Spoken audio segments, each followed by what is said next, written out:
You're watching Pitch2 Production, the show where we take a random idea and turn it into a film, all within a month.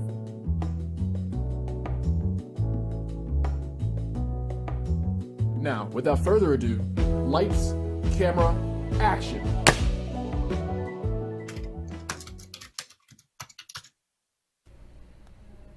Hey, how's it going? Back at it again with a new month, new haircut, new movie. So, my name is Mayor, host of Pitch2 Production, the show where we make a film from pitch to production. We actually expand upon ideas of a draft and then make it into a final product. And now, we're one for two. The first one was a horror with an auntie, didn't really work out. We forgot as far as the script. The second one, I want you guys to watch it if you haven't yet. The Romance in the Library, Dog Ear, is out now. So now we're gonna have our third film for March. And March is a luck of month. It's a luck of, I guess it's leprechauns and drinking, but we're not gonna be drinking and there's no leprechauns in the studio yet. So we're just gonna be playing with luck. And with me playing with luck is my special guest. Can I see him, please? Okay, so can you tell us who you are? I can tell you who I am, but I can tell you who I'm not, though, as well, too. Who are you not? I want to hear that. That's the pressing question. Yeah, shit, I don't got anything. Dang. I gotta censor that now. Hello, welcome to Pitch Production. My name is Joshua Martin. I'm a artist. I'll just leave it as that. Do you have a show as well? Yeah, I got a show called The Hangout, where you can come and hang out and we'll talk about different concepts. All right, cool. Now, speaking on talking about concepts, we're going to be making a concept, a pitch for a film. And today, since we're playing with luck, we're actually going to be playing with these handy dandy dice. Well, actually, I can hold them up. If you have the shot. Yeah, we're playing with dice. So we have 3 dice we're going to use for, again, tone, gimmick, and genre. So my guest here, Josh, is going to be rolling 2 dice, and I'm going to be rolling 1, since I'm giving my guest the courtesy. So, without further ado, let's see that randomizer, please. I'm telling you to switch a lot of shots. You got to be on your point. You got it, though. You got it. I see you out there working. So let me see that randomizer. All right. So here we got our March randomizer, our handy-dandy randomizer. And we see we have genre, D12. D12 means 12-sided die, tone, 8-sided die, and gimmick, 10-sided die. So, Josh, you're going to be having... Can I not do the genre one? You don't want to do genre? No. Okay, so you got, this is a D8, it looks like a diamond, and then D10 is the purple one. Okay. So I'm... Go in order? Yeah, so we'll do genre first, which is me, and then my guess is the two dice. So, let's see those dice, and I'm going to be rolling. Guys, you can stomp your feet if you want to. Let's see what we get. Hopefully I don't get like a hard one. Sci-fi is gonna be hard. Let's see what we get. Okay, I don't know if you guys can see it, but I got a 7. Hey, check that out. That focus though. So we got a 7. Let's see. Okay, so let's not see it yet. We're gonna see what it is after. So remember, genre is 7. Let's see what the next one is. Tone. Uh-oh. Ooh, roll that again. I gotta roll it again? Uh-huh. Dang, man. Roll it again. Hold on, I'll be border. Okay. This isn't gonna, hold on. You got it. You got a 7. We got a 7 again. Check that out. Okay, so that's 7 for tone. Let's see what we get for, dude.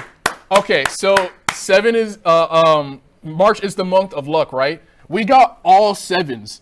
That's like some slot machine stuff right there. We got all 7s. So let's see what the randomizer says. So 7, okay, we got crime. So we're gonna write about a crime. We got intimate. So intimate doesn't mean romantic. Intimate just means like, close-up shots is a more human story. So you want to have some more close-ups of the eyes and stuff like that. And 7 is a period piece. So this could like be a Bonnie and Clyde story pretty much, which is pretty exciting. So I'll write that down now. Crime, intimate, and period piece. I've never done a crime, have you? No. Okay, this is gonna be exciting. So, this is gonna be hard, right? Yeah. So how are we gonna do this? I don't know. So let's get that music now, and we're gonna have 20 minutes to 25 minutes to come up with a pitch that will advertise the film and give you guys an interest to watch it. So, you ready to do this? Okay. I think so. 3, 2, 1. Let's make a pitch. Okay. So crime, period piece. So I guess we should start with the period piece. Where do you want to start? Like Mafia is like easy to do. That's what I was thinking. Have you ever seen a show called Peaky Blinders? I haven't. What's it about? I have no idea. What? No, I just know it's a mob film as well too, and it's taking place in, it looks like 1930s, 1940s Birmingham, not Birmingham. It's in England or London. It's like a very shady town kind of thing, but it's definitely a period piece. Okay, cool. So 1980s, you said? 1930s. 30s. Dang, I read that wrong. I have dyslexia in my brain, I guess. 1930s. So that's interesting. Yeah, I mentioned Bonnie and Clyde, so we don't have to do Bonnie and Clyde, but it's along that time zone or time area. So yeah, so Peaky Blinders, I can watch that for inspiration. It's good to have inspiration for your film so that it can be inspired. When somebody says something is uninspired, it means that you clearly just put like, you know, what you thought was cool, but it doesn't have a strong foundation. That's why we say this is inspired. It has a strong foundation. It has clear inspirations. And uninspired, it's weak, and it's clearly just like it suits you, and that's it. Peaky Blinders after World War One. Oh, you want to be a good one? What? We can do it after the prohibition Prohibition era, like the alcohol ban. Yeah. That'd be cool. Prohibition. That's our time periods. Yeah. Ban. So crime. So can the crime be then if we were doing prohibition that he drinks alcohol? It's like, or they drink alcohol. That's the crime. No, it could be taking place in this one shop, quote unquote. Mm-hmm. And the shop is, we gotta think, what's 30s ish. Prohibition was the 1800s, I believe. No. Yeah, look it up. It was in the 1910s. I think it's like late 1800s. When did prohibition? $5 if I'm right. Thank you very much. What was 1920. 1920? Yes. Seriously? Like Yes. in the Roaring 20s, they banned alcohol. That's a bad investment. That's what I'm saying. So we can have this quote unquote shop be like an antique jewelry shop or something like that, and they sell liquor in the back. Selling liquor. Liqueur. Okay, liqueur. So we don't have to worry about like costuming and stuff. That's going to be important for a period piece. Well, right now, what we want to establish is the plot. We don't even have to establish the characters yet. We just have to have like a body there for the story to revolve around, or multiple bodies. So let's say, because I do like the idea of it taking an antique jewelry shop. That is feasible for me to do. And their thing is selling liquor. So that's another, like, it adds depth to the story. Why is it a crime? Selling liquor back then was a crime. Like, I had to do my research about it, but it's true. So yeah. So then what are our characters looking like? They're probably the ones committing the crimes, since this is crime genre, right? So should we do, I'm leaning towards doing like a group of people are in on the crime. Yeah. No, if you want to be, I mean, not historically accurate, but if you want to be kind of accurate, we could have this nice, sweet ladies working the front of the counter, but in the back, it's just a bunch of, mob people. Because I was watching Sopranos, mm-hmm. and they bought this bar for one of the girlfriends, and she runs it, and it's a legit bar. It's a legit everything. They have musical guests that come on and play and everything. But he runs his meetings in that bar in the back of it, in the back of the office, because they found out some new locations where he's been doing meetings, so he wants to change things up here and there. Now he's running it in this special bar. Okay. I don't know how that helps. It kind of does with like ideas for what the set would look like. So from that, we know that I need a front area and a visible back door so that the audience knows that there's something behind that door. So that helps with location scouting. Let's see. So Sweet Lady's in the front. Plus, I always wanted to shoot in a bar, so this is kind of like perfect. Let's see. So Sweet Lady's in front.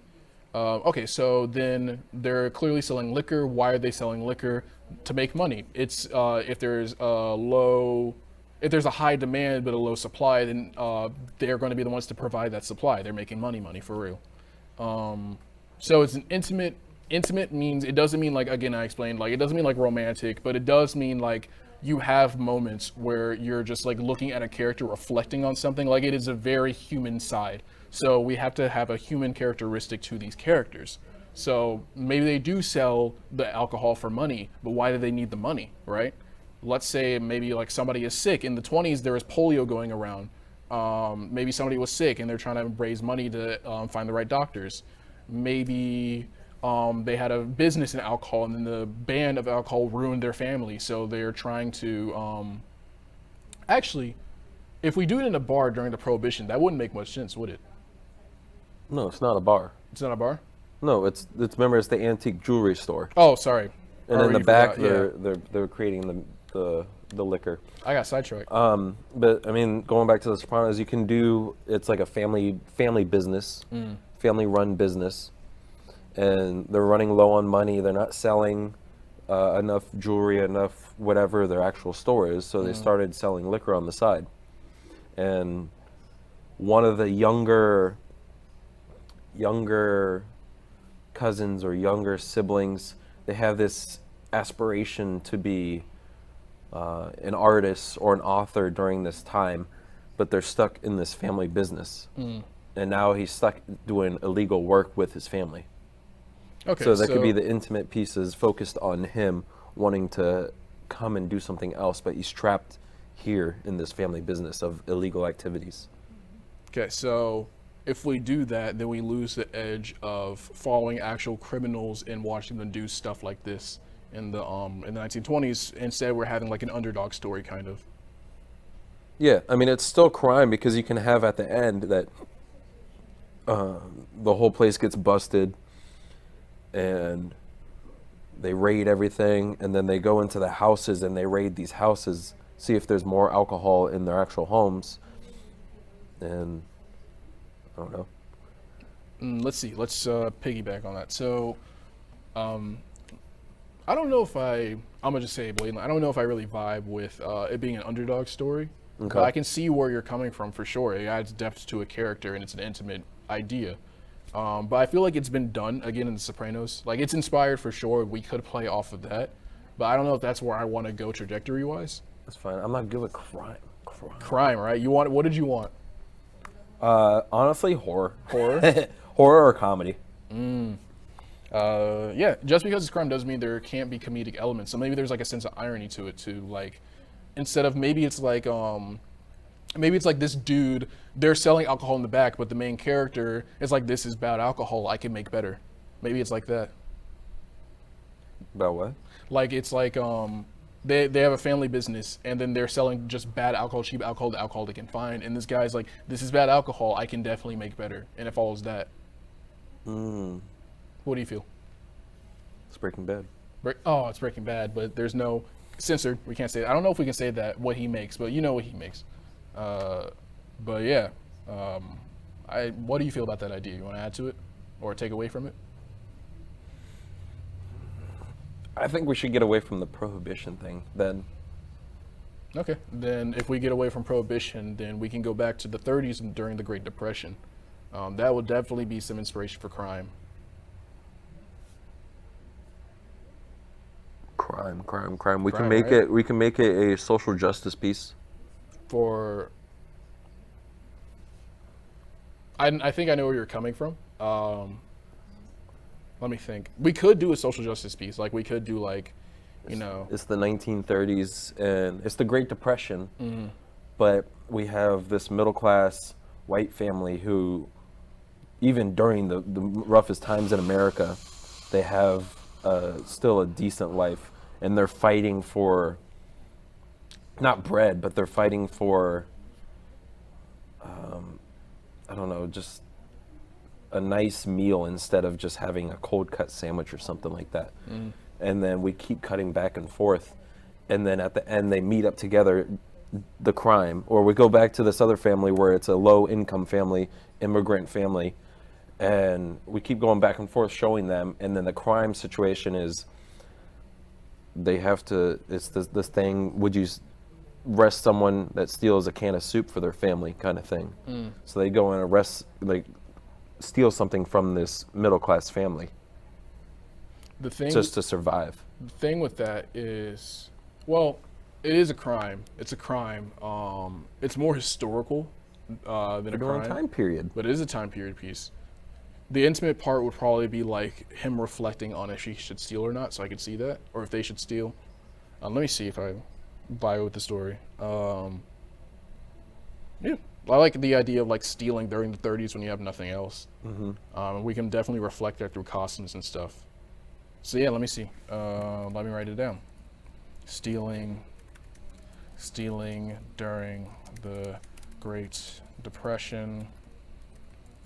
So because it's a crime, this is very much like film students have to watch this. It's called Bicycle Thieves. It's like a story where they're in post World War II, and the dad of an Italian family has to make money for the family, but there are no jobs in like that time period. So he finally finds one as a magazine delivery boy, and somebody steals his bike. So the whole movie is him trying to find the bike, and in the end, he tries to steal it. So that was a long tangent to say, it's like you have nothing, and then you try to steal something, and maybe you get caught, maybe you don't. And I can see how that can be intimate with like the decision making. I can see how it'd be a crime, but to be honest, I kind of want more crime for my crime, right? So let's say he steals for his family, and then it's intimate where he's deciding it, and then he keeps stealing, and that's why we get the crime. He keeps stealing, and it keeps going. You see what I mean? Does he get this high, or he just has to do it? That's a good question. With the intimacy part, then I feel like if we want to answer the intimacy, then he probably has to do it. You see what I mean? Okay. Well, it could be intimate in the sense that like he's getting this high, and we see this like this very personal part of this person's heart, that he's just a kleptomaniac, right? We could do that. Let's see. So stealing to better himself and his family, if we need to put family in there, because we get the cast family too. That's the thing. Bettering himself, and then I can already see a 3-act story. He starts with nothing. He learns to steal. He accepts stealing, and then he falls back down when he either gets caught or he just he decides to not steal anymore. I think getting caught is more interesting, but would the family approve of it? That's also a good question, because I can definitely see why a family would approve, and of course why they wouldn't approve of stealing. Well, it's not even that. Would they know about it too? I kind of want them to know. To see like their reaction, so it's not just like a one-sided story. Okay. I thought it would be maybe he comes home with all these new extravagant things, and the parents are so happy because he goes and tells them, yeah, I got a job, and I was finally able to get a job and provide for you guys. But he doesn't have a job. He's just going out and stealing these things. So he's kind of like lying to his family to make him feel better and feel happy. Maybe he does lie. Maybe he does lie, and they just know off rip that he's lying. Maybe he has like the character has a tell or something that we establish, and then the family already knows where they perpetuate the lie. You can have a thing where in the beginning, quote unquote, like, oh, did you do your laundry? And he like scratches his cheek or something. Like, yeah, I did that. And he goes, I know you're lying because you're scratching your cheek or something. Yeah, definitely. Character has a tell. Character steals to provide for his family, and lies that he hasn't stolen. Family immediately knows.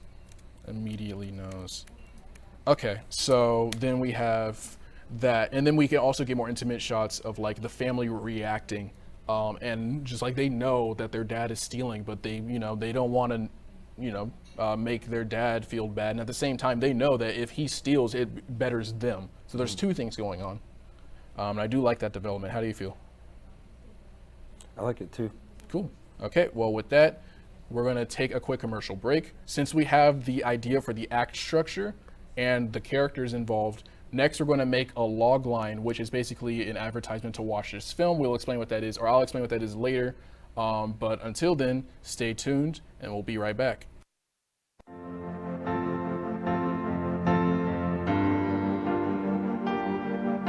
Being a successful woman in business means having the courage to own who you are.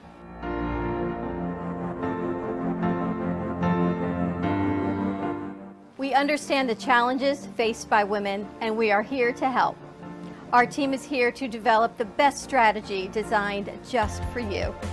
Your path is unique, and with the right tools, you can accomplish your dream.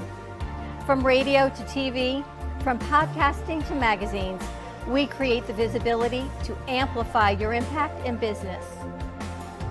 At New Dawn Media, we are here to help bring your message forward and help your business flourish.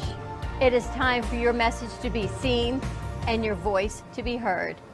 Contact us at 866-224-5422 or brooklyncafe.tv. Your voice can make a difference.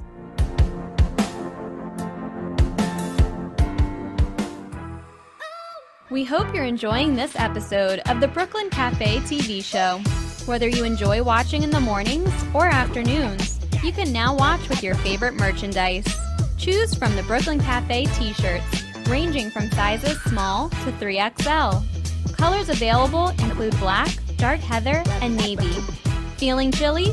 Just check out our latest hoodie with over 9 colors to choose from. Sip on some Brooklyn Cafe coffee with Dawn and Freddie in a matching mug as seen on set. Brooklyn hats and special seasonal items are always popping up and available upon request. To purchase, you can visit our online store at brooklyncafe.tv/shop. Happy shopping! Hope you grabbed some popcorn. Pitch to Production comes back in 5, 4, 3.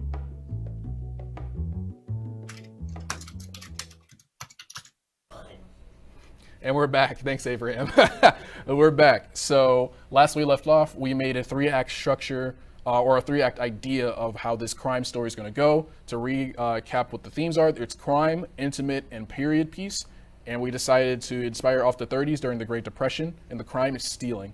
So now we're going to figure out how we're going to do a log line. Now, a log line is basically a 2-sentence, it's not a synopsis to the story, but it's a 2-sentence advertisement for a movie. So let's take Avatar, for example. Avatar: The Blue People, not The Last Airbender.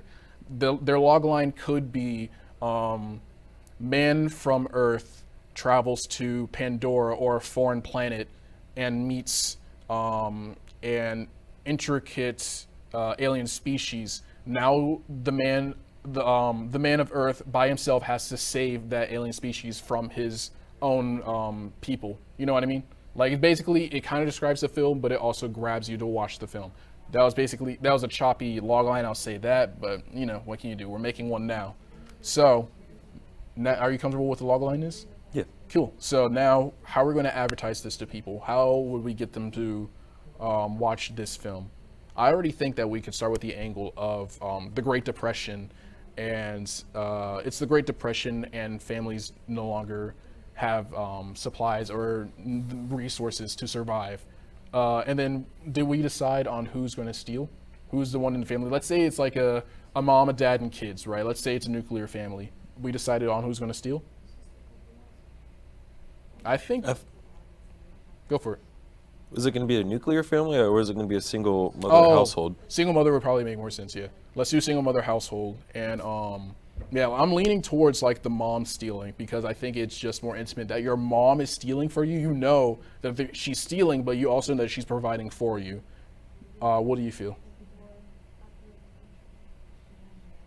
How are we going to get the concept of the mom to start that process of stealing? It could be like, let's say she goes she has to have a job or something, but like a very, very low job or something. Okay, so it's the 1930s. Back then, like, it was a privilege to be a typewriter, so probably not that. Maybe she's like she can be just like a secretary, not a secretary, but what's the front office, receptionist? A factory worker? I don't know if they had factory workers that were women in the 30s. I'm not sure. No, it was in the 1940s when they went to World War II, when they went away. But that USA didn't enter World War II since 1942. So what was popping in the 30s besides alcohol?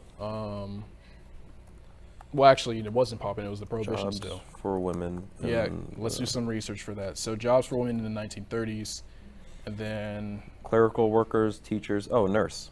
Nurse. Nurse. So what would she steal though? Like syringes. That's the. What would she steal? And she's like selling medicine. Oh! She's a drug dealer. No, her son is sick.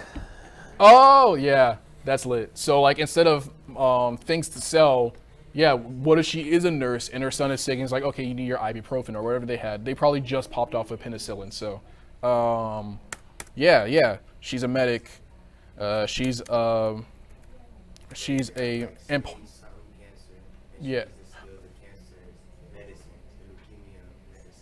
I don't know. I'm not sure if cancer was like a big thing, but I know polio was a big thing back then. So maybe we got some polio medicine. So she's a medic or clerical nurse. Clerical nurse stealing. Does she only have one kid or a couple? I'm leaning towards. It's easier to cast if it's just one, but yeah, easier to cast if it's just one kid. Clerical nurse. She's a cleric. Oh, that's clerical. That's not right. Clerical nurse. She's a clerical nurse stealing medicine for her kid. I'm going to put polio in like question marks because if there's another disease that we can use, then yeah, for her kid. 1930s. So yeah, polio. So we got occupation, setting, time, and characters. That's pretty strong for like a 15 to 20 minute interaction. So now we got to make the log line. So log line, and this is how we're going to close the show. We're going to see if this works. So we got around 4 minutes to make a log line. So I'm going to start it off, and you can see if you like it or not. But the goal is to get a solid one. Tuberculosis was a good one too. Yeah. Syphilis. Okay. Yeah. Tuberculosis. The researchers analyzed age-specific mortality rates and rates due to 6 causes of death that composed about 2/3 of total mortality in 1930s. Cardiovascular and renal diseases, cancer, influenza and pneumonia, tuberculosis, motor vehicle traffic injuries, and suicide. Motor vehicle traffic injury. Okay. Yeah, because Great Depression, suicide. Yeah, that makes sense. Motor vehicle accidents. All right. So, log line. Maybe not. It's just feels informal to me. The Great Depression. There was a plague that caused the pandemic from 1929 to 1930. Was that the Spanish flu? No, it's a psittacosic pandemic, also known as the psittacosic outbreak. How do you spell psittacosic? P-S-I-T-T-A-C-O-S-I-S.